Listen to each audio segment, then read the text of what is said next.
The gunshot punched through the acoustic tiles and sent a shower of white dust cascading onto the emergency room floor like snow in a nightmare. 30 people froze. The fluorescent lights hummed their indifferent song. Somewhere behind the nurse's station, a heart monitor beeped 3 times and went silent. Kira Vaughn, 3 months into her first real nursing job at Veterans Memorial Hospital in Boston, still fumbling with the electronic charting system, still apologizing every time she bumped into a gurney dropped behind the counter and felt something cold shift in her left scrub pocket. A challenge coin. Garrett's challenge coin. And in the space between one heartbeat and the next, the rookie nurse that Veterans Memorial had been dismissing for 12 weeks disappeared entirely. What replaced her was something no one in that building was ready for. But that moment was still 72 hours away. Let's go back to the beginning. There's a particular way that Veterans Memorial Hospital in Boston smells at 6 in the morning. Floor wax and instant coffee and something older underneath the kind of industrial antiseptic that's been soaking into brick walls since the Korean War ended, and young men came home with wounds that medicine was only beginning to understand how to treat. The building sits on a hill in Charlestown overlooking the harbor, where the USS Constitution rests in her berth like a ghost ship from another century. Old and stubborn and perpetually underfunded, the hospital holds on the way that ship holds on through sheer force of will and the belief that some things are too important to let die. On clear mornings, you can see the Constitution's masts from the third-floor break room window. 3 tall wooden spars rising against the sky, rigging intact, a monument to every sailor who ever put on the uniform and went to sea. Kira loved that view. She would stand there with her thermos of coffee, not the watery institutional swill from the machine in the corner, but real coffee her father shipped up from a roaster in South Boston, and she would watch the harbor wake up. Tugboats cutting lines through the gray water, seagulls wheeling overhead, the Constitution sitting quiet and perfect and eternal. She never told anyone why that ship made her chest ache. At 26, Kira Vaughn was the newest, youngest, and by a considerable margin, the most uncertain nurse in the emergency department. She wore scrubs a size too large, the fabric bunching at her shoulders and hips like she was trying to disappear inside them. She kept her auburn hair cropped close, practical, and severe, requiring no maintenance beyond a quick brush in the morning. And she had developed a habit in these first 3 months of apologizing for things that were not remotely her fault. Sorry, excuse me, was that your pen? I'm so sorry. Oh, I didn't realize you were using that. My mistake. The other nurses had noticed, of course. In a VA hospital staffed by people who had spent decades dealing with trauma with bureaucracy, with the particular brand of institutional madness that comes from caring deeply about veterans while being slowly strangled by budget cuts and administrative indifference. A soft-spoken rookie who flinched at raised voices stood out like a civilian at a military funeral. Kid couldn't start an IV on a garden hose, one of the techs said in the break room during her second week.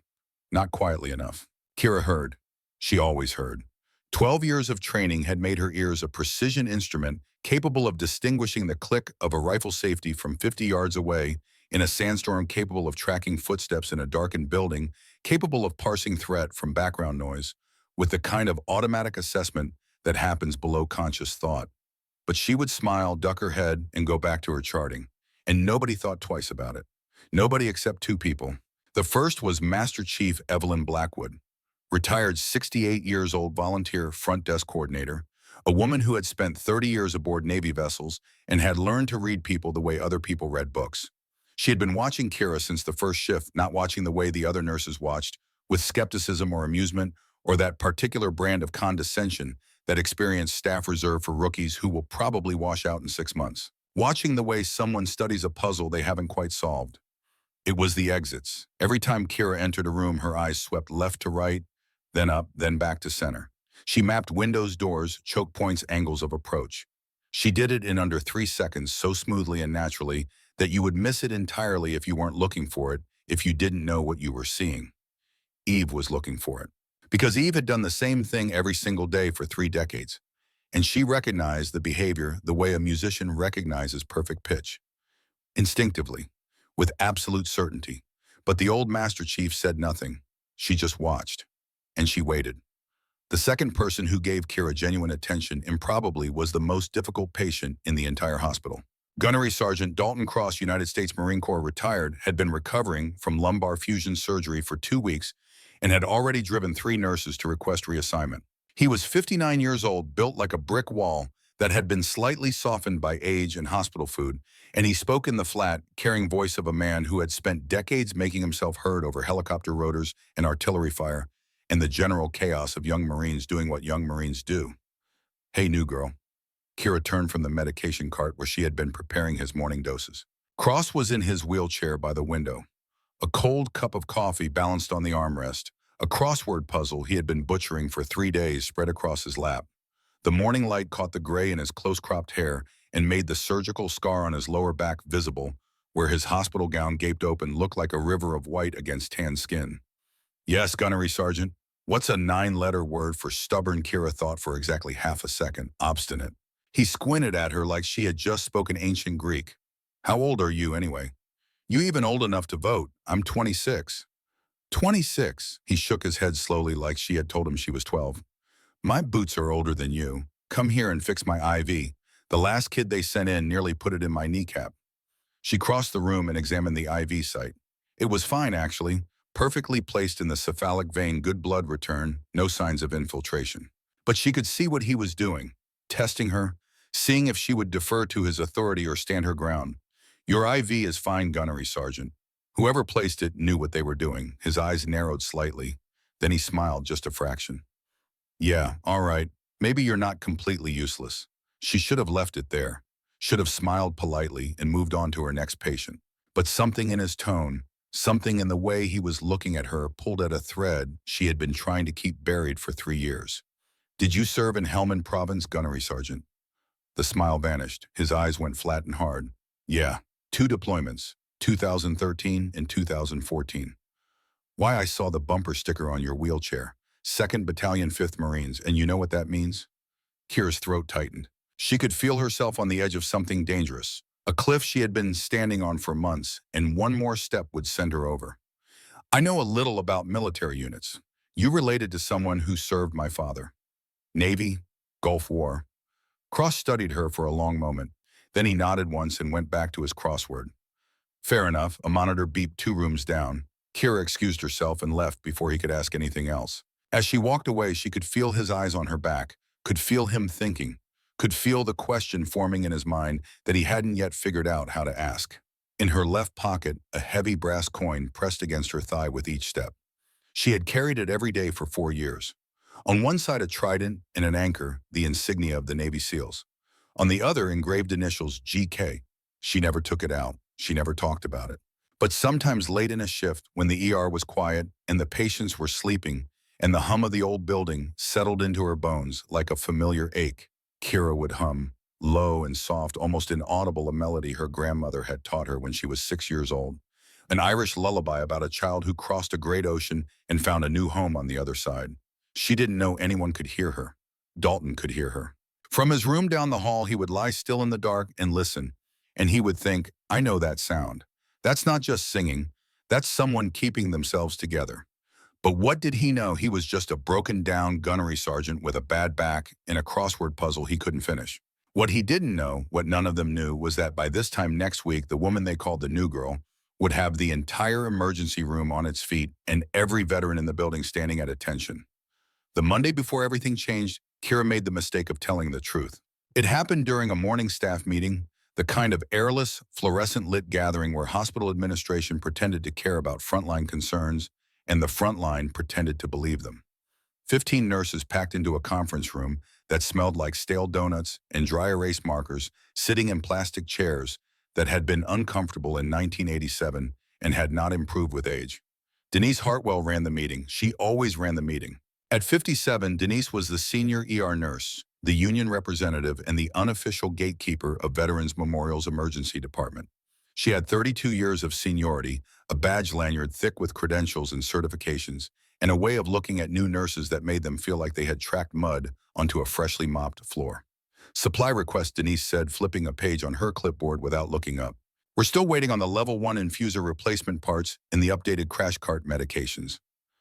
Moving on, actually, the word came out so quietly that 3 people had to turn around to see who had spoken. Kira was in the back row, hands folded in her lap, looking smaller than usual in her oversized scrubs. "I wanted to ask about the supply shortages in the ER. We've been low on basic trauma supplies for 6 weeks now. We ran out of chest seals last Thursday." The room went still. Not because the question was inappropriate, because Kira had asked it. The new girl, the one who apologized for breathing, the one who had spent 3 months making herself as invisible as possible. Denise's pen stopped moving. She looked at Kira the way a cat looks at a mouse that has just walked out of its hole and sat down on the kitchen counter. We've filed the requisitions through proper channels. These things take time. 6 weeks is a long time to be short on chest seals in a trauma-capable ER. The temperature in the room dropped about 10 degrees. Are you questioning the supply chain process, Miss Vaughn? The pronunciation came out clipped and cold like she was reading a name off a form she hadn't bothered to memorize. Kira felt her jaw tighten, a micro-reaction she buried instantly under years of discipline. I'm not questioning the process. I'm saying the process isn't working. We had 2 GSWs last week, and I had to improvise occlusive dressings with improvised medical equipment. Denise's eyebrows rose. Without authorization, that's a compliance issue. The patient was coding. I'll need to document this. Thank you for bringing it to our attention. And just like that, the conversation was over. Kira sat down. Around her, the other nurses carefully avoided eye contact, the universal signal of people who agreed with her but weren't about to say so out loud and paint a target on their own backs. After the meeting, Kira found herself in the stairwell that led to the administrative offices. She hadn't planned to go there. The words were still burning in her chest, and the stairwell felt safer than the ER, and her feet carried her upward before her brain could intervene. Gerald Whitmore's office was on the 4th floor. The hospital's board chairman kept a part-time office there, mahogany desk, leather chair, a window view that probably cost more in annual maintenance than Kira's entire salary. The walls were covered in framed photographs. Whitmore shaking hands with senators. Whitmore at ribbon-cutting ceremonies. Whitmore in a golf shirt with the governor at some charity tournament. In every photograph, he was smiling. In every photograph, there was a veteran somewhere in the background, positioned like a prop. Mr. Whitmore, I'm sorry to bother you. Come in, come in. He waved without looking up from his laptop. Gerald Whitmore was 63 years old, silver-haired, expensive suit, the kind of tan that came from golf courses and not from deployments to places where the sun tried to kill you. What can I do for you, sweetheart, sweetheart? Kira's spine straightened half an inch before she caught herself. Sir, I'm a nurse in the ER. I've been trying to address some critical supply shortages. The supply issue, right?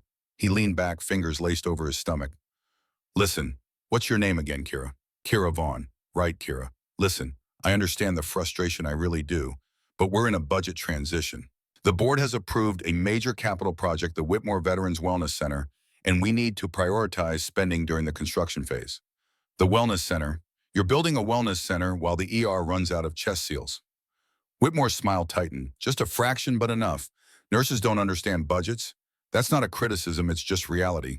Your job is patient care. My job is the big picture.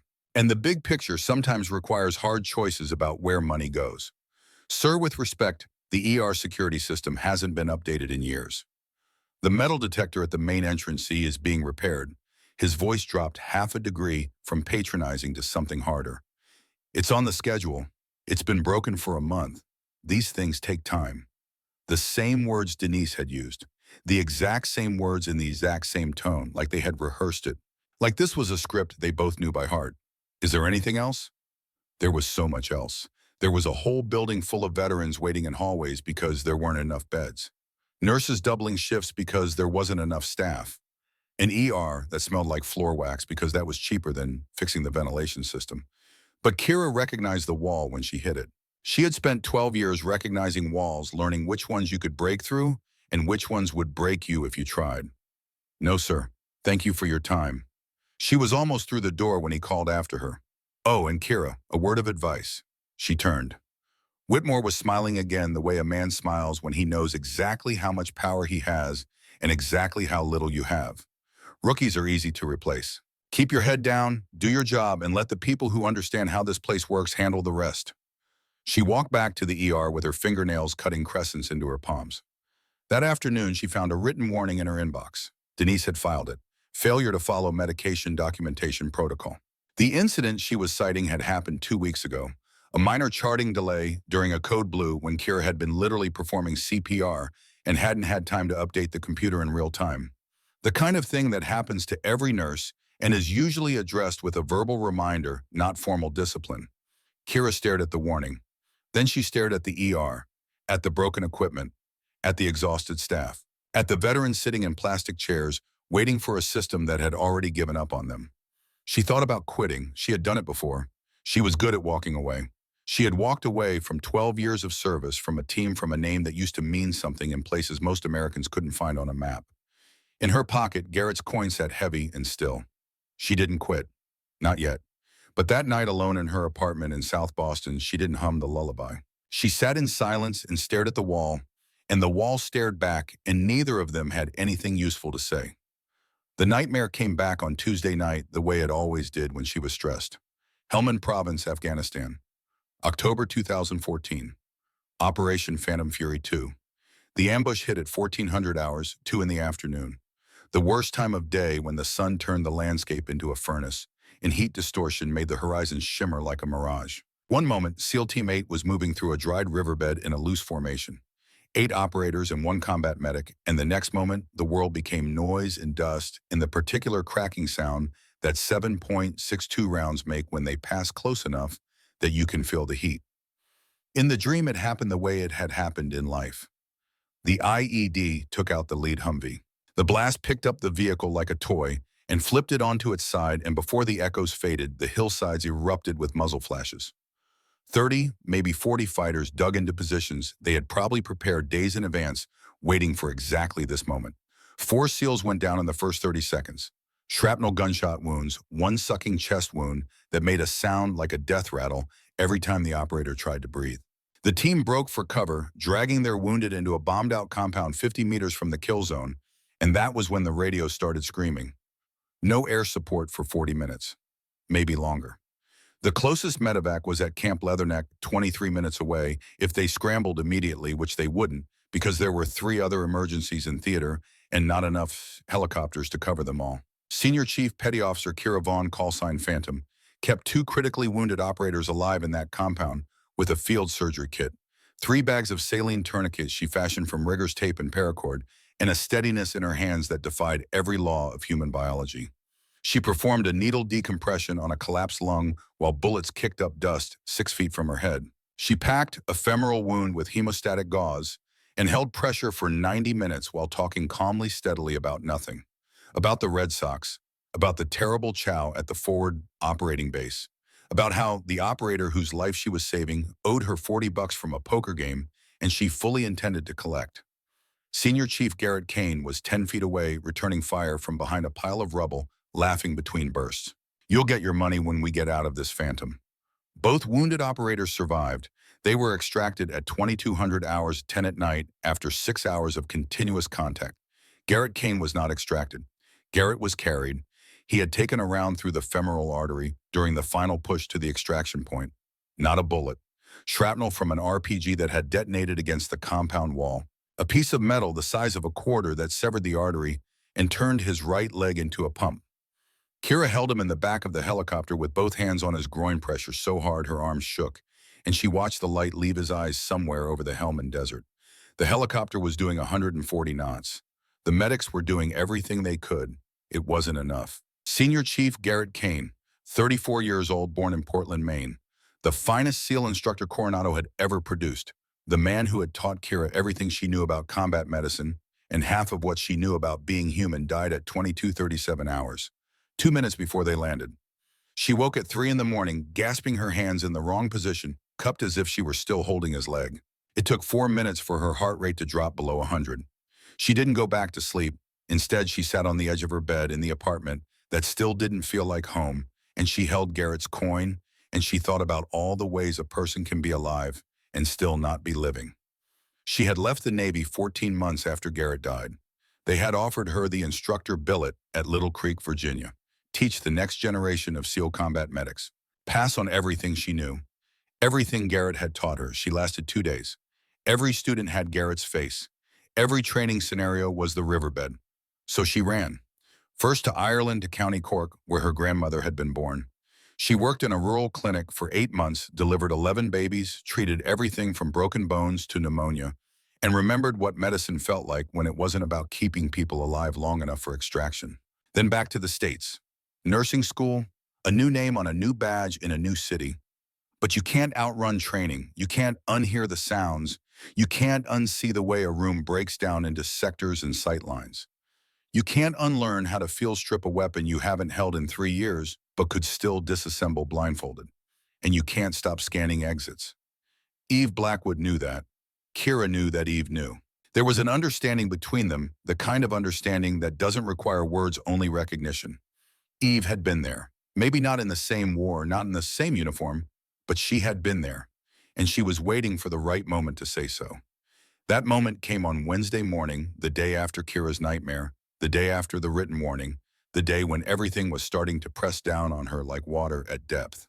Kira was in the break room staring out the window at the Constitution when Eve walked in and sat down across from her without asking permission. "You look like you didn't sleep." Kira managed to smile. "I'm fine." Eve said nothing for a long moment. "Then I was aboard the USS Nimitz during the Gulf War. January 1991. We supported SEAL insertions for reconnaissance missions along the Iraqi coast." Kira's hands tightened around her coffee cup. "I spent 30 years watching operators move," Eve continued. "The way they walk, the way they scan a room, the way they position themselves near exits. After a while, you develop an eye for it." The break room was empty except for them. The fluorescent lights hummed. Outside, a tugboat horn sounded across the harbor, low and mournful. "I don't know what you're talking about." Eve smiled, gentle and knowing. "Sure you don't." She stood, walked to the window, and looked out at the Constitution. "That ship has been decommissioned twice. Both times they brought her back into service. Some things are too valuable to lose." Then she left and Kira sat alone with her coffee and Garrett's coin and the knowledge that her cover was blown at least to one person, and she had no idea what to do about it. By Friday of that week, Kira had been moved off the trauma bay rotation for the 4th time in 6 weeks. Denise posted the schedule without comment, just a printed sheet on the bulletin board with Kira's name relegated to triage desk duty. Again, triage desk was where they put the nurses they didn't trust with real patients. Kira stared at the schedule for a long time. Then she walked to Denise's office. "I was hoping to get more trauma bay time." "My skills assessment?" "Your skills assessment is fine on paper." Denise didn't look up from her computer. "But I need experienced hands in the trauma bay. When you've been here longer than a semester, we'll talk." "I've been here 3 months." Like I said, Denise finally looked up and her eyes were polished steel. "When you've been here longer." Kira walked to the break room. She poured coffee she didn't want. She stared out the window at the harbor at the Constitution, and she thought, "I don't belong here. I don't belong anywhere." 9-letter word for stubborn. She turned. Dalton was in the doorway, wheelchair, blocking the entire frame crossword in his lap. "I already told you, obstinate, doesn't fit. It's 9 letters, but the crosses don't work. I've got a T in the 5th position." Kira walked over and looked at the puzzle. He was right. Obstinate wouldn't fit. "I'll think about it," she said. "You look like hell, by the way." "Thanks. Don't mention it." He wheeled himself into the room, navigated to the coffee station, and poured himself a cup in a complicated operation involving one hand on the pot and the other bracing his wheelchair. "You know what my drill instructor told me at Paris Island 35 years ago? I don't. Dalton crossed the Corps doesn't care if you're having a bad day. Neither does the enemy. So you can feel sorry for yourself or you can square your shoulders and get back in the fight. But you can't do both." He took a sip of his terrible coffee. Sound advice. Terrible man, though. Got hit by a bus in Jacksonville in '94. He paused, deadpan. The bus was fine. Against her will, Kira laughed. A real laugh, short and sudden, and surprised, the kind that escapes before you can stop it. Dalton grinned. "There she is. I knew there was a person in there somewhere." She looked at him, this battered, impossible Marine in his wheelchair, with his crossword and his bad jokes and his complete refusal to let anyone around him stay miserable. And for 1 second, she almost told him, almost said, "I was SEAL Team 8 and my mentor died in my arms and I've been trying to be nobody for 3 years and it's not working." But the moment passed. It always passed. "Get back to your room, gunnery sergeant. Your physical therapy is in 20 minutes. "Yes, ma'am." He saluted, casual and sloppy, the Marine version of a wink, and wheeled himself out. In her pocket, the coin pressed against her thigh. Cold, patient, waiting. That night, Kira called her father. Patrick Vaughn was 62 years old, a machinist mate who had served in the Gulf War and come home to work in the shipyards. He had raised Kira alone after her mother died, and he had never once complained about what it cost him. "Hey, Dad, Kiki." His voice was warm and rough like old leather. "How's Boston treating you?" "It's fine. The job's fine. You sound tired." "I am tired. There was a pause. Patrick Vaughn had spent enough years around sailors to know when someone was lying, even if that someone was his daughter. You want to come home for a weekend? I'll make that stew you like. Maybe. I'll let you know. All right, you take care of yourself, Kiki. I will. Love you, Dad. Love you too, kid. She hung up and sat in the dark and thought about going home, about leaving Boston, about starting over somewhere else. Again. For the third time in 3 years. But something kept her there. Maybe it was stubbornness. Maybe it was the view of the Constitution from the third-floor window. Maybe it was Eve and Dalton and the feeling that if she ran one more time, she would spend the rest of her life running. Sunday night, she didn't have the nightmare. Monday morning, she went to work with Garrett's coin in her pocket and a decision made, even if she couldn't articulate what the decision was. She was done hiding, or she was going to try to be done hiding, or at least she was going to stop apologizing for existing. It was a start. Tuesday morning arrived with a cold front and a sky the color of old concrete. Kira stood at the break room window at 6 in the morning, watching the harbor wake up, and she thought, something is going to happen today. She had no reason to think that. No evidence. Just a feeling, the kind of operational intuition that gets built into your nervous system after enough years in the field. The feeling that the world is holding its breath. By 10:30, the ER was chaos. Flu season overflow. 3 ambulances backed up. A water main break on the second floor that had everyone on edge, because the last time there was a water main break, it took out the pharmacy for a week. Kira was juggling 6 patients running between triage and intake, trying to keep her charting current, while Denise monitored her every keystroke with the focus of a hawk tracking a field mouse. Upstairs in his 4th-floor office, Gerald Whitmore was in a board meeting presenting revised budgets for the Veterans Wellness Center. The PowerPoint was beautiful. The numbers were fiction. In the waiting room, the usual crowd: Harold Fitzpatrick, 74 years old, Gulf War veteran, there for his blood pressure check, reading a folded newspaper with arthritic hands. Corporal Darius Webb, 23 Army, sitting in the corner with his knee bouncing and his eyes fixed on a point that only he could see, in for his 3rd panic attack this month. 2 Iraq War veterans playing chess on a magnetic board. A young woman named Natalie Bennett with a toddler, the child feverish and fussy, and Natalie holding him close with the fierce protectiveness of a military wife whose husband was deployed and not coming home for another 6 months. And Gunnery Sergeant Dalton Cross parked in his wheelchair by the intake window there for a post-surgical follow-up and passing the time by loudly critiquing the crossword puzzle's editorial standards. Nocturnal bird of prey. 5 letters. That's clearly an owl. But they gave me an H in the 2nd position. What kind of owl starts with an H? Kira didn't answer. She was watching the main entrance. Not consciously, the way you don't consciously breathe. She watched every entrance, every time, the way she had watched entrances for 12 years in places where not watching meant dying. The metal detector at the front door had been broken for 31 days. At 10:47 a.m., 4 men in gray work coveralls walked through it. The first man, tall, mid-40s, close-cropped hair and steady hands, flashed a maintenance badge at the unarmed security guard sitting behind a desk with a cup of coffee and a phone. The guard glanced at it, nodded, and went back to scrolling. The badge was fake. But in a VA hospital running on fumes and duct tape where maintenance workers came and went like ghosts, nobody questioned a badge and a pair of coveralls. They were 10 feet inside the ER when the first man pulled a Glock 19 from under his coveralls and fired 1 round into the ceiling. The sound was enormous. The concussive report of a 9mm handgun in a building designed for healing was an obscenity, a physical force that slammed through the room and turned every head and stopped every heart. Ceiling dust rained down, white and fine, almost gentle in its descent, like ash from a distant fire. Nobody moves. The man's voice was controlled, practiced the voice of someone who had given orders before and expected them to be obeyed. We're here for the pharmacy. Stay calm and nobody gets hurt. For 2 seconds, the room obeyed. Shock does that. It creates a window of absolute compliance, a gap between stimulus and response, where the human brain simply stops processing and waits for instructions. 30 people frozen in a tableau of terror breathing, suspended time crystallized into something fragile and sharp. Then Harold Fitzpatrick stood up, 74 years old, Gulf War veteran, a man who had been in Kuwait when Saddam's forces invaded, who had seen Scud missiles light up the night sky over Dhahran, who had been cold and scared and shot at before most of the people in that room were born. Harold Fitzpatrick hadn't backed down in 1991, and he wasn't about to start now. Sit down, old man. Harold didn't sit down. He took 1 step forward, newspaper still clutched in his arthritic hands, and opened his mouth to speak. The gunman pistol whipped him across the temple with the Glock. The old veteran went down, hard blood erupting from a gash above his left eye, his newspaper scattering across the linoleum like dead leaves in November wind. Corporal Darius Webb, 23 years old, Army Infantry, Afghanistan veteran, PTSD, diagnosis in his medical file, and panic attacks that came like thunderstorms with no warning, lunged from his chair with a sound that was half rage and half something primal that had no name. A second gunman, younger than the first, nervous energy radiating off him like heat, swung a Beretta M9 toward Darius and fired. The round caught Darius in the left shoulder.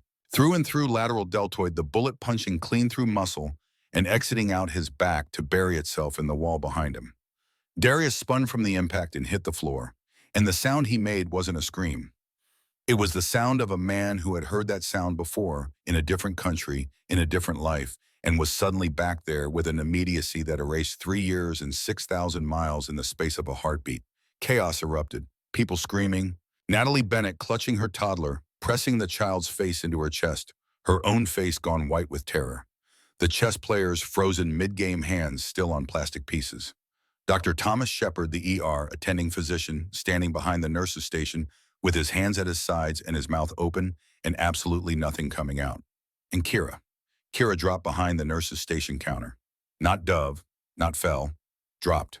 Controlled, deliberate, the smooth downward motion of someone who had been under fire before and understood that the first 3 seconds determine whether you live or die.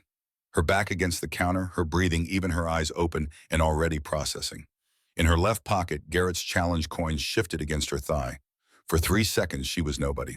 She was the gap between who she had been and who she had been pretending to be, suspended in a moment of choice so fundamental, it felt less like a decision and more like a revelation. Then the coin settled, and something that had been sleeping for 4 years opened its eyes. She didn't become a different person. She became herself. Her eyes swept left. 4 men, 2 in the ER proper, 2 moving toward the pharmacy corridor. The ER pair. 1 by the door. Glock 19 trigger discipline, poor, which meant military training, but not recent. 1 center room. Beretta M9 hands, shaking, nervous, undisciplined, a liability to everyone, including his own team.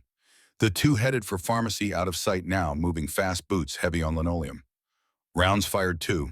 Ammunition remaining in the Glock, likely 14 if he had loaded a standard magazine. The Beretta unclear, but Berettas held 15, and he had fired once, so call it 14. Exits main entrance blocked by gunman 1. Back corridor clear, leads to loading dock. Pharmacy corridor gunman 3 and 4.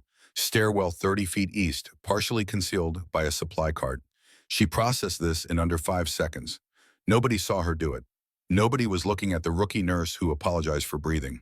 But Gunnery Sergeant Dalton Cross, wheelchair-bound 10 feet away, partially shielded by the intake desk, saw her eyes change. Saw them go from soft and uncertain to something else entirely, something focused and calculating and absolutely devoid of fear. And Dalton Cross, who had spent 20 years in the United States Marine Corps, who had trained alongside Navy SEALs in 3 different theaters of war, who knew the difference between a scared civilian and a combat-trained operator, the way a sommelier knows the difference between vinegar and wine, thought. Who the hell are you? Kira moved. Low crawl, using the counter for concealment, smooth and silent, across 10 feet of open floor, to where Darius Webb lay on his back, left shoulder, pumping blood, eyes wide and focused on a ceiling he wasn't seeing because he was somewhere else entirely.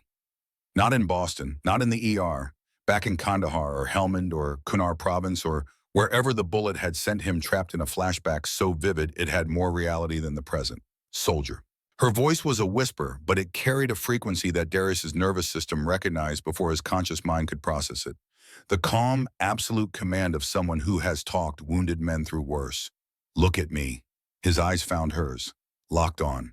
She could see him fighting to surface, fighting to come back from wherever he had gone. In through the nose, out through the mouth. You're safe, I've got you. His breathing stuttered, caught, then steadied into a rhythm. 4 seconds, and she had pulled him back from the edge, given him an anchor, something to focus on besides the blood and the pain and the memories that were trying to drown him. She examined the wound with hands that moved like water, efficient and certain. Through and through, lateral deltoid, no arterial involvement, no bone. The bullet had missed everything critical. He would live, assuming she could stop the bleeding and assuming nobody shot him again in the next 10 minutes. She took a pen from her scrub pocket, tore a strip of fabric from the bottom of her own scrub top, and fashioned a pressure bandage using a technique that hadn't been taught in any nursing program in the country. because it wasn't a nursing technique. It was a special operations combat medic technique designed for field application under fire, and she performed it with the fluid automatic precision of someone who had done it 100 times in conditions that made this look like a practice drill. Keep pressure here. Don't move. Don't make a sound. Darius nodded. His breathing was steady now. She had given him something to focus on a task, and the panic had nowhere to go. She moved to Harold Fitzpatrick. The old Gulf War veteran was on the floor, bleeding from the gash on his forehead, where the pistol had split the skin, but conscious. His eyes were clear and hard, the eyes of a man who had been knocked down before and hadn't stayed down. When Kira knelt beside him, Harold grabbed her wrist with a grip that had 74 years of stubbornness behind it. "I'm okay. Help the others." She pressed a folded gauze pad against his wound, guided his hand to hold pressure, and moved on. No arguing, no wasted words. Harold had been a soldier. He understood triage. The two gunmen in the ER hadn't noticed her. They were focused on the room, on the chaos, on the screaming woman, with the toddler, on Dr. Shepard, frozen behind the desk, on the chess players who had gone very still and very quiet, with the particular stillness of men who had been ambushed before and knew that stillness was survival. Kira reached the back corridor. The door was unlocked. It was always unlocked, a fire code violation that Whitmore's budget cuts had never addressed. And for once in her life, Kira was grateful for bureaucratic incompetence. She opened it 6 inches. Then she began evacuating patients. One by one. Hand on a shoulder, whisper in an ear. A gesture, 2 fingers pointed toward the corridor, then a flat palm downward. Move that way, stay low. It was a tactical hand signal, standardized across every branch of special operations in the United States military. Dr. Shepard didn't recognize it. He stared at her gestures with the blank confusion of a man watching someone speak a language he had never heard and couldn't begin to interpret. But the veterans recognized it instantly. The Iraq War veterans, the Afghanistan veterans, the Gulf War veterans who had been waiting for prescriptions and blood draws, and the slow machinery of government healthcare. They saw Kira's hands moving in silent command, and something in their nervous systems responded before conscious thought could intervene. One by one they moved, silent, disciplined, down the corridor toward the loading dock, away from the guns, following the rookie nurse who moved like an operator and gave orders like she expected them to be obeyed because disobedience meant death. 11 people. Kira got 11 people out in 6 minutes, working in absolute silence, positioning her body between the evacuees and the gunmen, always between, always in the line of fire, the way an operator shields their principal. And Dalton Cross, who couldn't move, who was trapped in a wheelchair with a spine held together by titanium screws and surgical tape, watched from his position near the intake window and saw everything. He saw her check corners the way SEAL operators check corners, slicing the pie. They called it a technique for clearing angles of approach 1 degree at a time. He saw her check her 6, glancing behind her at regular intervals, a combat habit so deeply ingrained it was automatic as breathing. He saw her position herself between the patients and the gunmen, always between, and he saw the way she moved through space with an economy of motion that spoke of thousands of hours of training. And Dalton Cross, who had deployed to Helmand Province twice, who had watched SEAL Team 8 pull his battalion out of an ambush in October 2013, who knew the difference between someone pretending to be tactical and someone who had lived it, mouthed 3 words that no one heard. What Team Kira got 11 people out before Marcus Calloway noticed. Calloway was smart. Ex-Army medic, dishonorably discharged, but trained enough to read a room and realize it was emptier than it should have been. He turned from his position covering the waiting area and saw the back door closing, saw the rookie nurse in torn scrubs moving back toward the nurse's station, and his eyes went hard. He moved fast, crossed the room in 4 strides, and grabbed the nearest body. Denise Hartwell had been crouching behind the triage desk, too terrified to move her union credentials, and 32 years of seniority suddenly useless in the face of a man with a gun and the willingness to use it. Calloway's arm locked around her throat and the Glock pressed against her temple, and Denise made a sound like a wounded animal. Nobody else leaves. Calloway's hand was steady. His eyes were not. There was something in them. Something desperate and furious and on the edge of breaking. Bring them back. Now. The room froze again. The second gunman, Owen Fletcher, younger and more nervous, swung his Beretta in a wide arc that covered half the room and endangered everyone his finger on the trigger. Not the guard, which meant 1 flinch, and someone died. Kira stepped out from behind the supply cart. The air in the room changed. There is a specific quality to the way a special operator occupies space. An economy of movement, a centered gravity, a stillness that is not passive but loaded like a spring, compressed to its maximum tolerance, waiting for release. Kira had been hiding it for 3 months. She stopped hiding it now. She stood in the center of the ER 5 feet 7 inches tall, scrubs torn where she had ripped fabric for Darius's bandage, and she looked at Marcus Calloway with eyes that had seen men like him in 6 different countries across 2 continents. "You're holding that weapon wrong." Her voice. Nobody in that hospital had heard this voice. It was flat and calm and carried the absolute authority of someone who does not make requests because they do not need to. It was the voice of a senior chief petty officer who had commanded men under fire and expected immediate obedience because lives depended on it.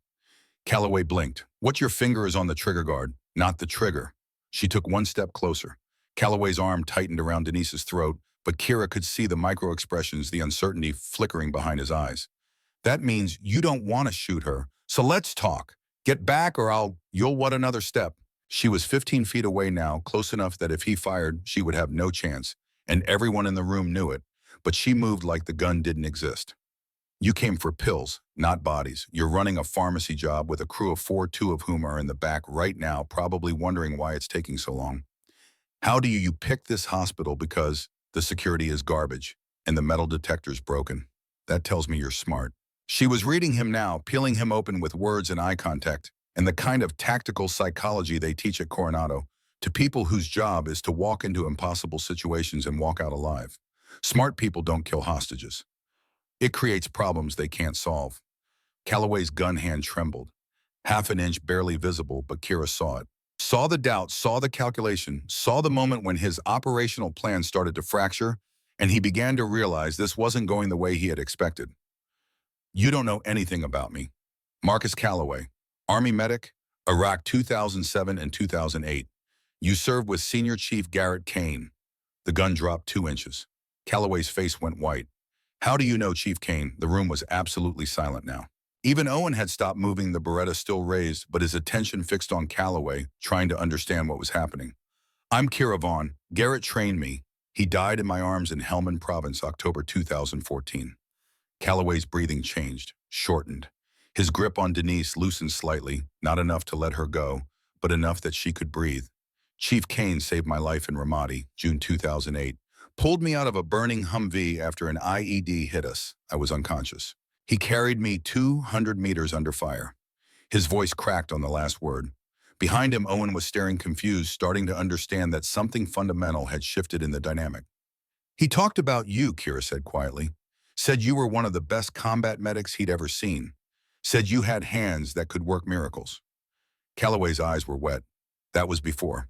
Before the VA decided my PTSD wasn't service-connected. Before they cut off my pain medication. Before my wife left and took my daughter and I lost everything. "I know. You don't know anything. I know Garrett Kane wouldn't want this. I know he died believing in something bigger than himself, bigger than his pain. And I know he'd want you to honor his memory, not dishonor it." Calloway stood frozen, the gun still against Denise's head, his whole body trembling now, with something that might have been rage or grief or both. Then Denise Hartwell spoke. Her voice was shaking but clear. "My son is a Marine. Iraq 2006, Fallujah. He came back different. Doesn't talk about it. Doesn't talk about much." She took a breath. "The VA failed him too. I understand why you're angry, but this isn't the answer." Calloway's facade cracked. Kira could see it happening, could see the moment when the adrenaline and the desperation gave way to something underneath, something human and broken, and tired of pretending to be strong. He started to lower the gun. And that was when Owen Fletcher, 29 years old, Marine Corps veteran, with a traumatic brain injury from a Fallujah IED, his judgment impaired and his fear running the show, raised the Beretta toward Kira's back and made the decision to shoot. The room existed in slow motion. Kira saw Calloway's eyes shift, saw them track to something behind her, saw the warning forming on his lips, but not fast enough. She started to turn, knowing she wouldn't make it, knowing the bullet was already coming. And that was when a 4-foot aluminum IV pole came spinning through the air like a javelin thrown by a warrior god. It struck Owen Fletcher's forearm with a crack that echoed off the walls. The Beretta clattered to the floor. Owen screamed and grabbed his arm, and every head in the room swiveled to see Gunnery Sergeant Dalton Cross collapsed on the floor beside his wheelchair, face white with agony, having just thrown an IV pole 10 feet with the precision of a man who had once placed third in the Marine Corps Combat Skills Competition. The throw had cost him, had pulled something in his back, had shifted. The titanium screws had violated every single medical restriction his surgeon had given him. But his eyes were clear and focused and satisfied. Kira moved. 8 seconds. That was how long it took. She closed the distance to Calloway in 2 steps, redirected the Glock with her left hand, a hard strike to the inside of his wrist that broke his grip on physics and leverage and 1,000 hours of close-quarters combat training. Caught the falling weapon with her right hand before it hit the ground. Dropped the magazine with her thumb, racked the slide to clear the chamber. Set the empty weapon on the floor. All before Calloway's back hit the linoleum. SEAL close-quarters combat. Krav Maga Foundation adapted for special operations. Fast, brutal, efficient, and so deeply ingrained in muscle memory that conscious thought never entered the equation. Every Marine in that room recognized it. Every veteran who had ever trained with Special Operations Forces saw the technique and knew exactly what they were looking at. Kira was on Owen in 2 seconds. Zip-tied his wrists with ties she had taken from Calloway's pocket during the disarm move so fast Owen's brain was still processing the fact that he was on the ground. Then she pulled a cell phone from behind the nurse's station, slid it across the floor to a nurse near the back corridor, and spoke in tactical brevity codes that most people in the room didn't understand, but which the 911 dispatcher on the other end, an ex-Marine named Torres, understood immediately and relayed to Boston PD SWAT. Pharmacy. 2 suspects. Armed. Glock and Beretta. Subjects are military veterans, likely Army and Marine Corps. Exercise caution. The 2 gunmen in the pharmacy, Raymond Burke and Nolan Grant, heard the commotion in the ER and made the calculation that their day had gone sideways. They surrendered 11 minutes later without firing a shot, walking out with their hands on their heads and expressions of men who had known this was a bad idea from the beginning, but had been desperate enough to try anyway. The ER went silent. Silence has a weight in an emergency room. It's unnatural.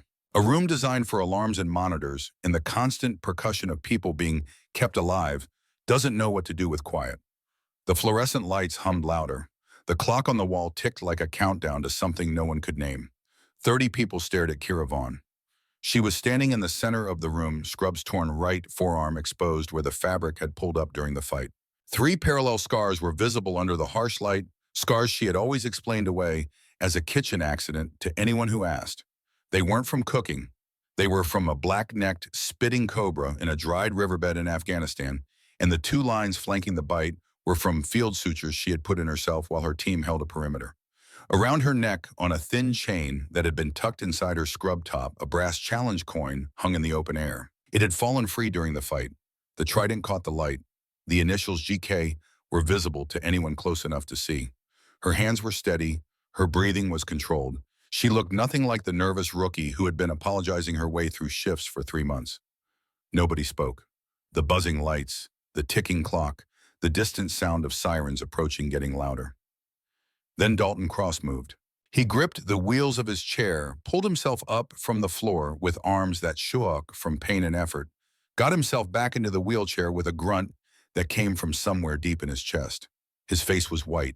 The throw had cost him more than he wanted to admit, but his eyes were focused with a clarity that cut through everything. He wheeled himself forward until he was 3 feet from Kira. That wasn't nursing school. His voice was quiet. In a room of 30 silent people, it carried like a church bell. That was SEAL CQC, close quarters combat. I've trained with team guys. I've deployed with them in Helmand. I know what I just saw. Kira didn't respond. She was looking at the coin in her hand, having closed her fist around it without realizing. What team, them? The question hung in the air like smoke. Every veteran in that room was leaning in now. Harold Fitzpatrick, blood still drying on his forehead, newspaper forgotten. Darius Webb's shoulder bandaged with a combat medic's improvised dressing, sitting upright against the wall, with eyes that had gone from terrified to awed. The Iraq War veteran's chess game had abandoned. Dr. Shepard, who had been useless during the crisis and knew it and would spend the rest of his career making up for it. The nurses. The techs. Denise Hartwell, whose mascara was running and whose hands hadn't stopped shaking since the gun left her temple. Eve Blackwood, standing near the front desk, arms crossed, face calm, eyes knowing. She had been right. She had known from the first day. Kira opened her fist, looked at the coin, GK on the back, the trident on the front. Team 8, she said quietly, almost to herself. Dalton closed his eyes, opened them, shook his head slowly the way a man does when a puzzle he's been working on for weeks suddenly assembles itself into perfect clarity. SEAL Team 8, Afghanistan. He paused, memory flooding back. 2nd Battalion, 5th Marines. Helmand Province, October 2013. We were pinned down for 19 hours. No air support. Took casualties. Couldn't get medevac. He looked at Kira and his voice changed, became something softer and harder at the same time. Team 8 pulled us out. 4 operators and a medic. The medic treated my guys under fire for 6 hours. I watched through binoculars from the command post. I've never seen anything like it. He straightened in his wheelchair, and the pain must have been incredible, but he didn't flinch. That was your team. Kira's chin trembled. Once. A single, almost invisible movement that she suppressed instantly, the way you suppress something that's been held down for years and suddenly finds a crack in the wall. Then Gunnery Sergeant Dalton Cross, United States Marine Corps, retired a man who had not saluted anyone since his discharge ceremony 6 years ago, raised his right hand to his forehead and rendered a salute. Full, crisp, textbook. A Marine saluting a Navy SEAL, Senior Chief Petty Officer. The words hit the room like a second gunshot, but this one didn't break anything. This one built. Harold Fitzpatrick moved first. 74 years old, blood on his face, hands arthritic and trembling. He pushed himself up from the floor, braced himself against a chair, and raised his hand in a salute that was shaking and imperfect and absolutely unbreakable. Then Darius Webb, still on the floor, one shoulder bandaged, the other arm rising. His salute was sloppy and his eyes were wet, and he didn't care. The Iraq War veterans, one standing, one bracing on the chair arms to get up. 2 salutes from men who had been saluting since before Kira was born. The other veterans, one by one. Those who could stand, stood. Those who couldn't saluted from where they were. Wheelchairs, gurneys, plastic waiting room chairs. A room full of warriors from 4 different wars and 6 decades saluting a woman they had been calling the new girl for 12 weeks. Kira's vision blurred. She blinked hard, twice. She would not cry. She was Senior Chief Petty Officer Kira Vaughn, United States Navy callsign Phantom, and she would not. She cried. Not sobs, not a breakdown, just 2 tears tracking down her cheeks in parallel lines, which she wiped with the back of her hand in a single sharp motion, the way she had always done in every place where crying was a luxury she couldn't afford. Then a hand settled on her shoulder from behind. She turned. Eve Blackwood stood there. The old Master Chief had removed her volunteer badge. Underneath it, pinned to her blouse, was a Navy anchor, the insignia of a Chief Petty Officer, polished and golden and older than half the people in the room. I knew. Eve's voice was quiet. First day, the way you checked the exits. Kira stared at her. Eve extended her hand, not for a handshake, for a forearm clasp, the grip that operators use. Warrior to warrior, equal to equal. Master Chief Evelyn Blackwood, USS Nimitz, 1976 to 2006. 30 years, 9 deployments. She smiled, and it was the smile of someone who had been waiting a long time to say the next words. Welcome home, sailor. Kira took her forearm, gripped it, held it, and for the first time in 4 years, the ground beneath her feet stopped moving. The aftermath came in waves, each one breaking over Veterans Memorial Hospital with a force that transformed everything it touched. The first wave was police. Boston PD arrived in force, 8 patrol cars with lights blazing, followed 3 minutes later by SWAT in full tactical gear. Weapons raised clearing rooms that had already been cleared by a nurse who wasn't supposed to know how. They moved through the ER with professional efficiency, securing weapons, separating witnesses, establishing a perimeter that should have been established an hour ago, but couldn't be because the emergency had already been resolved. The FBI arrived 20 minutes later, federal jurisdiction kicking in, the moment someone mentioned a VA facility, an armed robbery, and multiple gunmen. Special Agent Sarah Chen, a woman in her 40s with sharp eyes and sharper questions, took one look at the scene and knew immediately that something unusual had happened here. 4 armed men disarmed and zip-tied. 32 witnesses, most of them veterans, all of them telling the same story with minor variations. 2 wounded, both stable, both treated with field medicine that the paramedics said was textbook special operations trauma care. And 1 nurse who had somehow orchestrated the entire response, while the ER physician stood frozen and the hospital security guard was still trying to figure out what had happened. Kira gave her statement in a conference room on the 2nd floor, sitting across from Agent Chen and a detective named Sullivan, who had 20 years with Boston PD and eyes that said he had seen everything twice. She walked them through the timeline with clinical precision, using language that was exact and economical details that were specific without being excessive. 10:47, first shot fired into ceiling. 2 casualties within 30 seconds, 1 head trauma, 1 GSW. Threat assessment indicated 4 subjects, 2 visible, 2 in pharmacy corridor. Executed evacuation of non-essential personnel through back exit. Engaged primary subject in verbal negotiation to de-escalate. Subject's weapon was secured when he lowered his guard. Secondary subject disarmed by Gunnery Sergeant Cross. Remaining subjects surrendered without resistance. Sullivan stopped taking notes and looked at her. "You've done this before." It wasn't a question. Kira met his eyes and said nothing, and Sullivan nodded like she had confirmed something he already knew. "Navy SEAL, former. I don't talk about it." "Fair enough." Sullivan closed his notebook. "For what it's worth, you saved a lot of lives today." Agent Chen was less easily satisfied. She spent 40 minutes asking questions that circled around the edges of Kira's service record, trying to understand how a Navy SEAL had ended up working as a rookie nurse in a VA hospital, why someone with her training and experience would choose to hide it, what had happened to make her leave the teams. Kira answered what she could and deflected what she couldn't, and eventually Chen seemed to understand that some things were private and would remain that way regardless of how many questions were asked. In another room, Marcus Calloway sat with his hands cuffed in front of him and answered questions in a voice that had gone flat and empty. When the booking officer told him almost as an afterthought that the nurse who had disarmed him was a Navy SEAL, former Team 8 Calloway sat very still for a long time. Then he said something so quiet the officer almost missed it. "Chief Kane trained her." "That makes sense. She moved like him, had that same look in her eyes like she could see right through you." He asked for a lawyer after that and didn't speak again. But later, when he was being processed for transfer to federal custody, he asked for paper and a pen and spent an hour writing a letter that would eventually be introduced as evidence during his sentencing hearing. The second wave was media, and it broke with a force that caught everyone unprepared. Someone had been recording on their phone during the attack. Not the disarm itself, which had happened too fast for most people to process, too fast for cameras to follow, but the aftermath. The moment when Dalton Cross saluted from his wheelchair. The moment when 32 veterans stood at attention in an emergency room and honored a woman most of them had never noticed before that morning. The video hit social media at 12:17 p.m., less than 2 hours after the attack. By evening, it had 14 million views. By morning, it was on every national news channel, and the reporters were camped outside Veterans Memorial with cameras and microphones and questions that the hospital's interim press officer couldn't begin to answer. The headlines wrote themselves. Hidden SEAL saves 5 a hospital. Rookie nurse was Navy's deadliest medic. The woman they underestimated. Every major outlet ran some version of the same story. The same narrative arc of the underdog revealed the hidden warrior.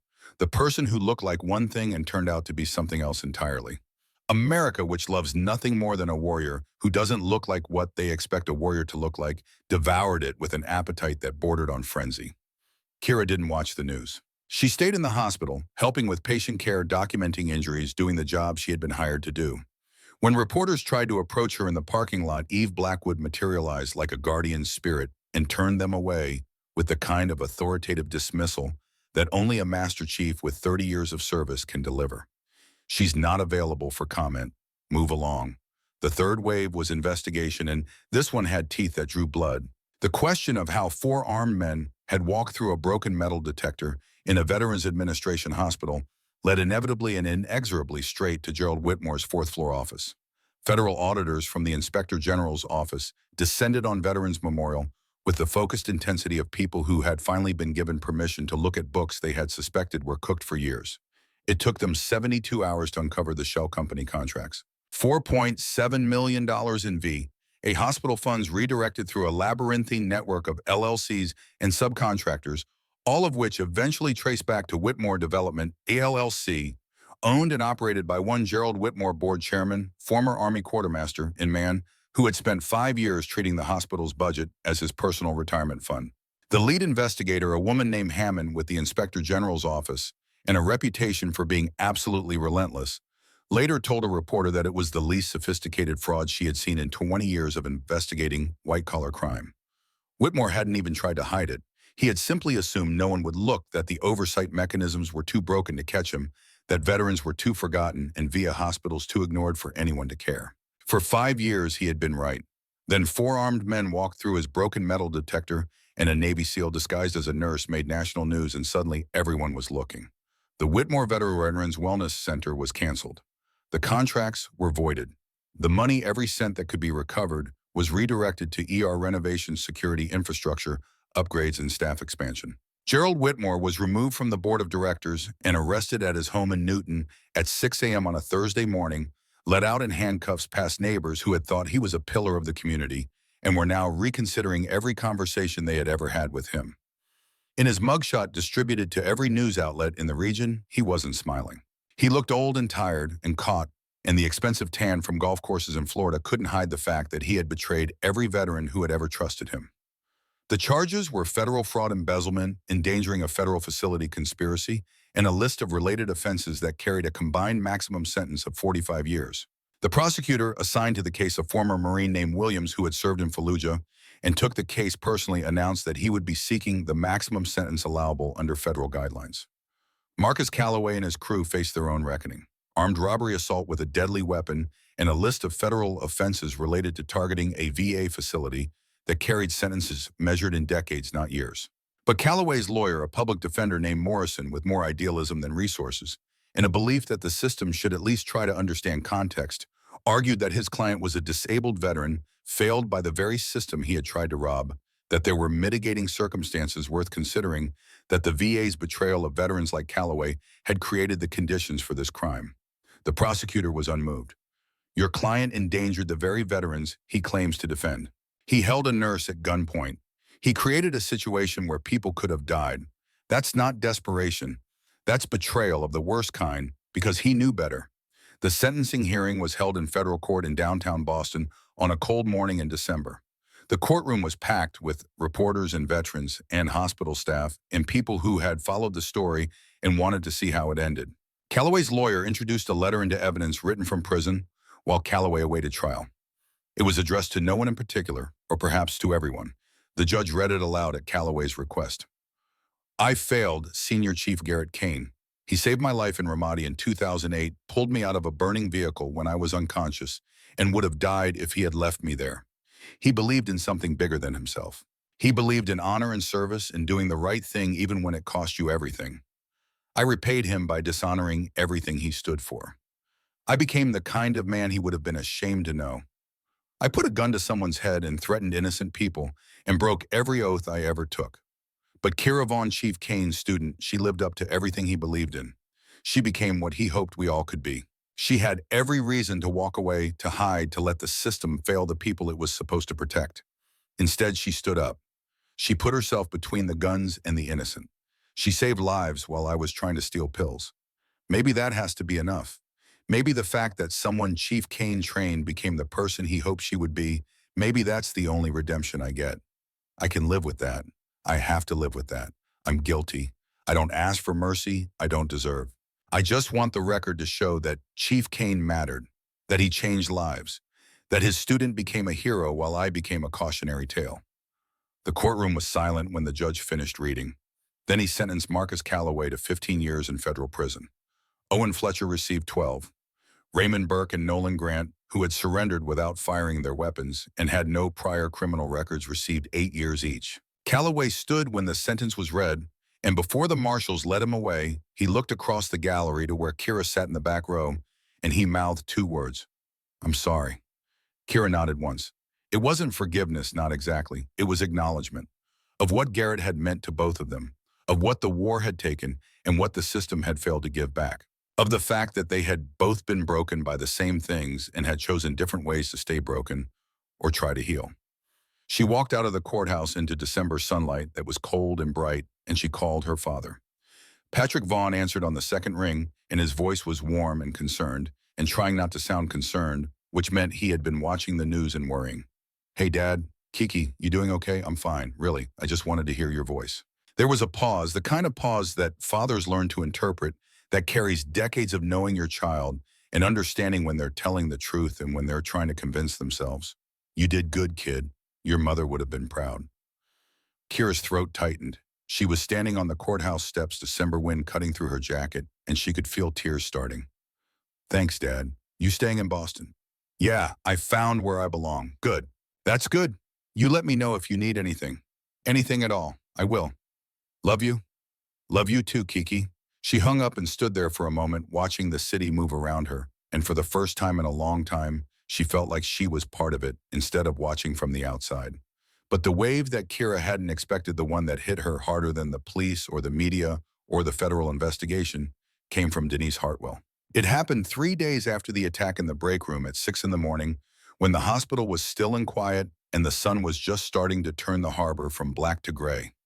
Kira stood at the window with a cup of coffee watching the Constitution emerge from the darkness like a ship sailing out of history.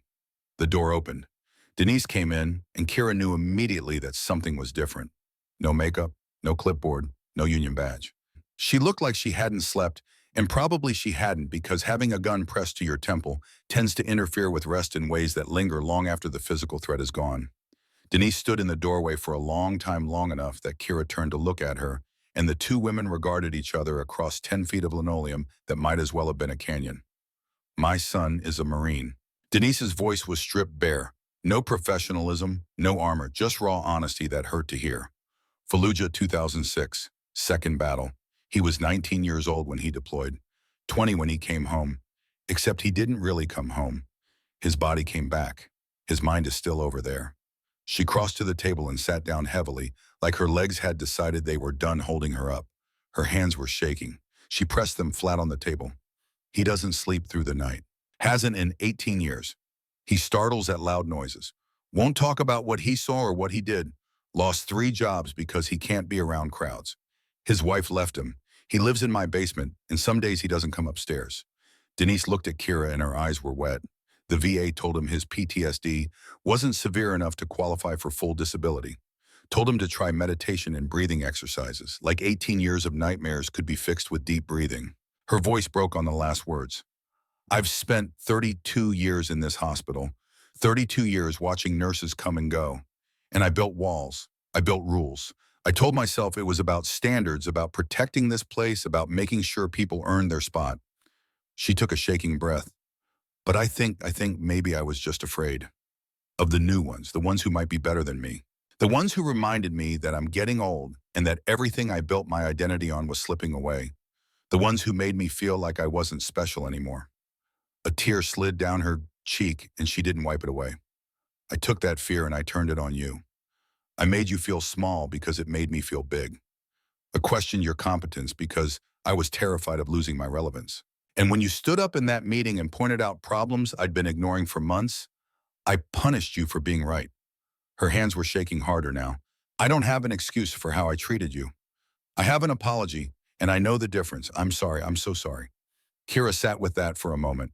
She thought about Garrett, who had believed in second chance and redemption, and the idea that people could be better than their worst moments. She thought about the riverbed in Helmand, where she had held his life in her hands and couldn't save him. She thought about all the people who had been unkind to her in 3 months, and all the people who had been unkind to her in 12 years, and all the ways that unkindness accumulates in a body, like shrapnel, not killing you, but making everything harder. "Your son, what's his name? Daniel Hartwell. If Daniel ever wants to talk to someone who gets it, someone who's been there, I'm here. Not as a nurse, as someone who knows what it's like to come home and not be home, as someone who understands that some wars don't end when you leave the battlefield." Denise's eyes filled and overflowed, and she didn't try to stop the tears, just let them fall while her hands shook against the table. "Why would you help him after everything I did to you? Because Garrett taught me that the mission is bigger than personal grudges.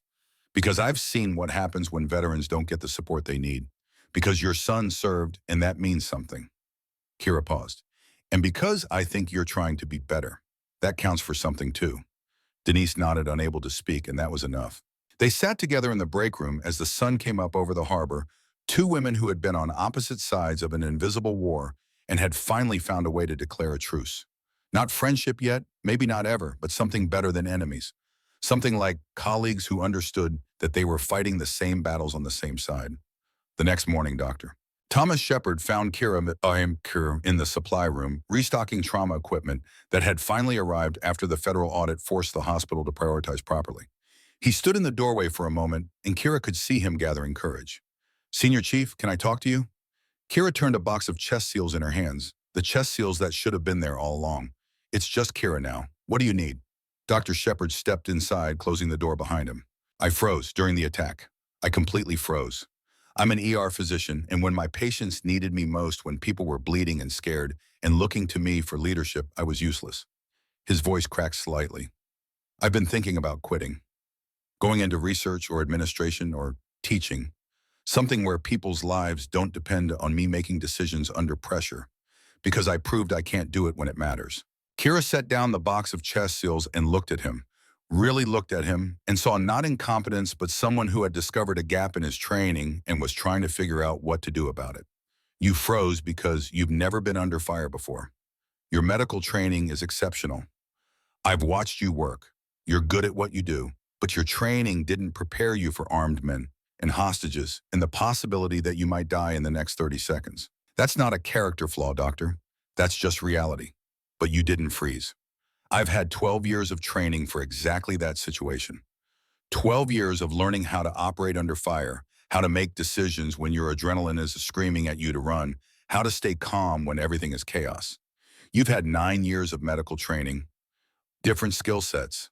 Shepard looked at her and she could see the question forming. Could you teach me, not the combat stuff, obviously, but how to stay calm when everything's chaos, how to make decisions when your body is telling you to panic, how to lead when you're terrified? Kira considered him, saw the genuine desire to be better, to serve the people who depended on him, to never again be the person who froze while others acted.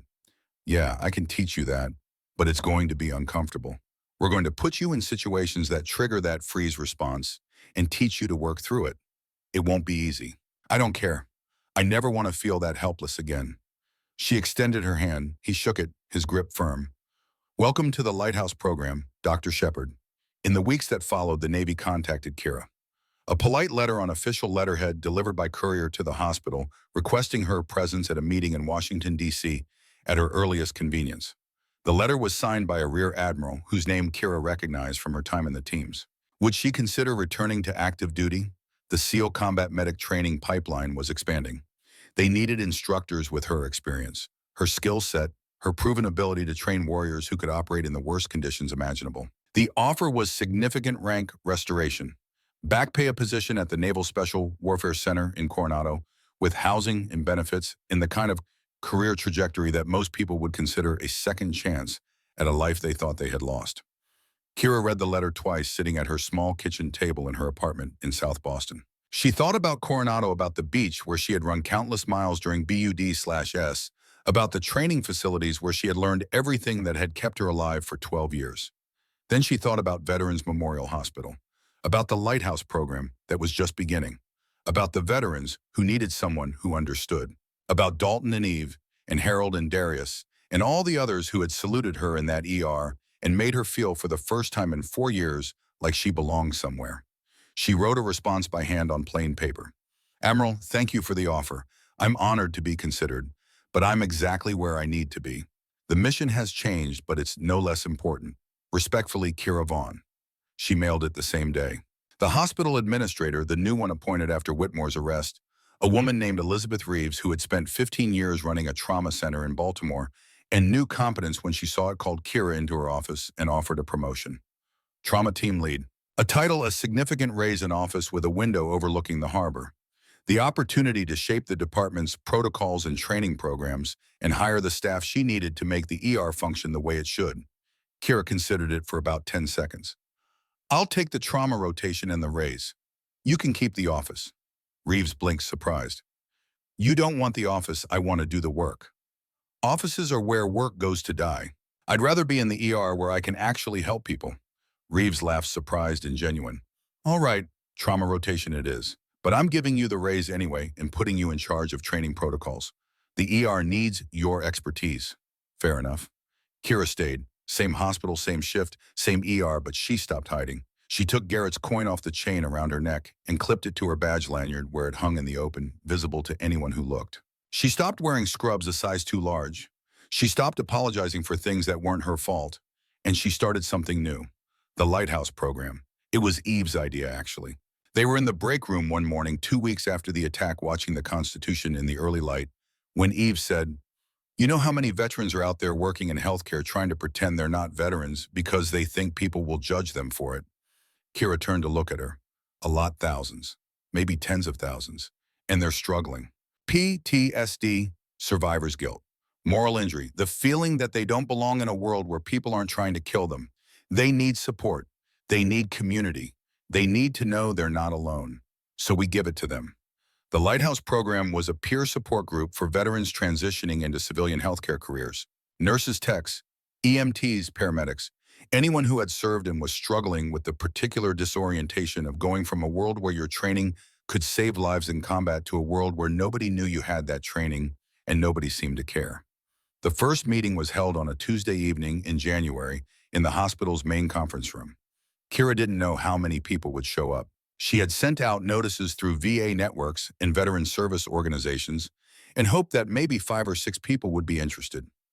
23 people came to the first meeting, Dalton Cross still in his wheelchair, but doing physical therapy 3 times a week and determined to walk again. Darius Webb shoulder healed back at his warehouse job, but struggling with crowds and loud noises. 2 of the Iraq War veterans from the chess game, both working as EMTs and both carrying things they couldn't talk about with their civilian coworkers. Dr. Shepard, who sat in the circle with his hands folded and said, "I'm not a veteran, but I work with veterans every day, and I didn't understand what that meant until someone who is a veteran showed me. I want to learn. I want to be better." And Natalie Bennett. Kira hadn't expected her. Natalie wasn't a veteran. She was a military spouse, 27 years old, raising a toddler alone, while her husband deployed to Syria for the 3rd time. But she sat in the circle with her hands folded in her lap and said, "My husband's deployed 8 months downrange. I was alone with my son during the attack. And Kira, you put yourself between us and the guns without hesitation. You didn't know us. You didn't owe us anything. But you protected us anyway." She paused, choosing her words carefully. "I grew up hearing that military spouses serve too. I never really understood what that meant until that day. I want to help. I want to support the people who protected me. I want to do something that matters." Natalie became the program's family liaison, creating resources for military families, navigating the VA system, building support networks for spouses and children, organizing childcare for meetings so that veterans with families could attend without worrying about who would watch their kids. By the 3rd month, the Lighthouse program had 95 participants spread across 4 different hospitals in the greater Boston area. By the 6th month, they were getting calls from hospitals in New York and Philadelphia and DC asking how to start their own chapters. Denise Hartwell helped set it up. She donated her time, her administrative expertise, her 3 decades of institutional knowledge about how hospitals actually functioned beneath the org charts and policy manuals. She and Kira made an odd pair, the senior nurse who had spent years building walls and the SEAL combat medic who had spent years hiding behind them. But they shared something now. Not friendship exactly. Recognition. The understanding that walls can be torn down from the inside and that the work of tearing them down is worth doing even when it's hard, even when it hurts, even when you have to admit you were wrong about almost everything. One evening in late January, Daniel Hartwell came to a Lighthouse program meeting. He was 37 years old, looked 50, and sat in the back row with his arms crossed and his eyes on the floor. Denise had asked Kira if he could come, had explained that he hadn't left the house for a social event in 3 years, that this was a big step. Kira started the meeting the way she always did, with a check-in, where people could share or just listen, no pressure, no judgment. Daniel didn't speak for the first 4 meetings. He just sat and listened and left quickly when they were over. At the 5th meeting, he raised his hand. "My name is Daniel Hartwell, Marine Corps, Iraq, 2006, Fallujah." His voice was rough, unused to being heard. "I haven't talked about it in 18 years. Not to my wife before she left. Not to my mom. Not to the VA psychiatrist who kept telling me I should try yoga." He looked up and his eyes were wet. "But I think maybe I need to talk about it. I think maybe that's the only way I'm going to survive it." The room was silent. Everyone understanding the courage it took to say those words. Everyone who had been there, understanding the weight of 18 years of silence. "You're in the right place," Kira said quietly. "We've all got things we haven't talked about.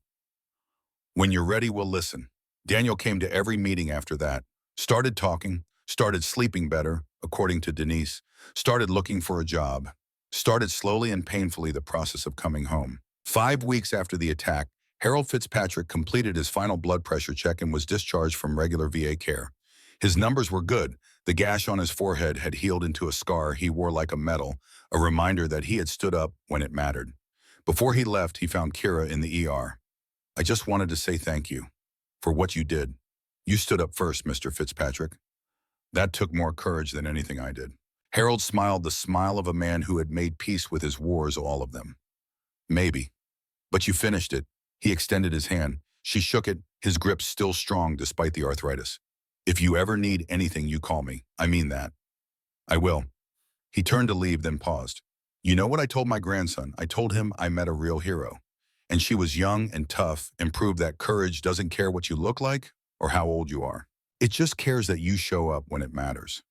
He left and Kira stood there for a moment holding those words like another challenge coin. 6 weeks after the attack on a Thursday morning that dawned clear and cold, Kira was in the break room at 6 standing at the window with her coffee watching the harbor wake up. The Constitution sat in her berth perfectly still, masts rising against the sky like a promise kept across 2 centuries. Eve came and stood beside her. That ship's been decommissioned twice. Both times they brought her back into service. Too valuable to lose. Like people, Eve smiled. Like warriors who forgot they still had a mission, the sound of wheels in the hallway. Dalton appeared in the doorway, crossword in his lap, a look of theatrical frustration on his face that was belied by the smile in his eyes. 9-letter word for stubborn, T, in the 5th position. I've been working on this for 6 weeks, and I swear to God, if you say obstinate again, I'm going to throw this puzzle at you. Kira turned and her face did something it hadn't done in 4 years. It relaxed, fully, completely. The smile that appeared wasn't the polite nurse smile or the apologetic rookie smile. It was the smile of Senior Chief Petty Officer Kira Vaughn, callsign Phantom, a woman who had found her way home. Tenacious. Dalton stared at the puzzle, wrote in the letters. They fit perfectly, crossing with the other words he had filled in over the past week. Yeah. He looked up at her, grinning. Yeah, that's the one. That's you, Phantom. He wheeled into the room, poured himself coffee in his practiced one-handed operation, and settled in by the window next to Eve. 3 warriors, 3 generations, 3 wars, drinking terrible hospital coffee and watching the morning light turn the harbor gold. That night, Kira sat in her apartment in South Boston, the apartment that had finally started to feel like home after 3 months of feeling like a temporary shelter. She took Garrett's coin from her pocket and set it on the table next to her bed. Tomorrow she would clip it back to her badge and go to work. But tonight she sat in the dark and allowed herself to really remember Garrett Kane, not the way he died, but the way he lived. The way he used to make terrible jokes during training to cut the tension. The way he never raised his voice but somehow made everyone listen. The way he had believed absolutely and without reservation that Kira was going to be something special.